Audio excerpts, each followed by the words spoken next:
Welcome everyone. Today we're going to explore a fascinating principle of group dynamics through the lens of the social deduction game Werewolf. We'll see how an organized minority can effectively control outcomes even when significantly outnumbered. This has important implications for understanding power dynamics in various social and political contexts. Before we dive in, let's outline what we aim to achieve in this session. We'll explore the mechanics that allow smaller, organized groups to exert disproportionate influence. The game of Werewolf serves as our laboratory for understanding these dynamics, but the principles we'll discover extend far beyond the game itself. Here's our roadmap for today. We'll start with the basics of the game and progressively explore deeper strategic elements. By the end, you'll understand not just how the game works, but how its principles apply to real-world situations where organized minorities successfully influence larger groups. Let's start by understanding the core structure of Werewolf. The game brilliantly demonstrates our principle through its design. The werewolves, though fewer in number, have perfect information about their allies.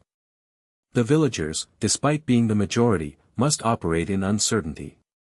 This information asymmetry is crucial to understanding how the minority can prevail. The werewolves' greatest strength lies in their ability to coordinate. Unlike the villagers, they know exactly who their allies are and can plan accordingly.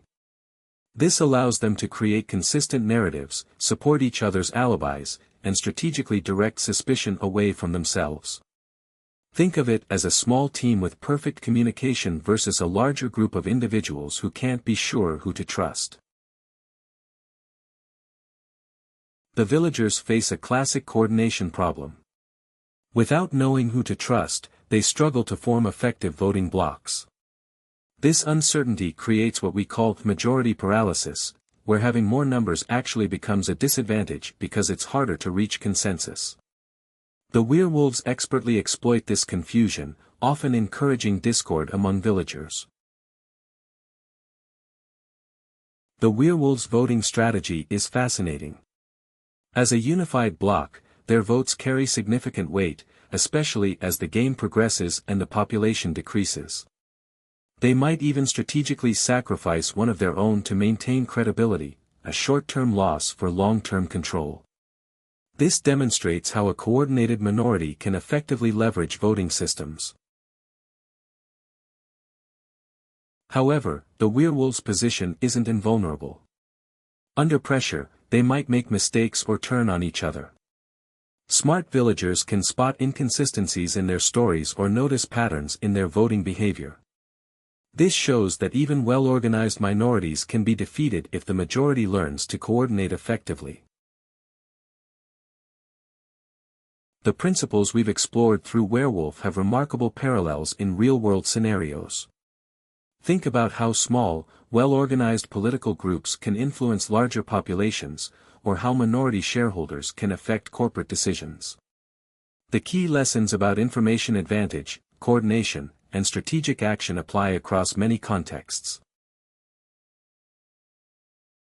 To conclude, our journey through Werewolf has illustrated how an organized minority can effectively control outcomes despite numerical disadvantage. The key takeaways are clear: information advantage, coordination, and strategic action can overcome pure numbers. These principles extend far beyond the game, offering insights into group dynamics in various real-world contexts.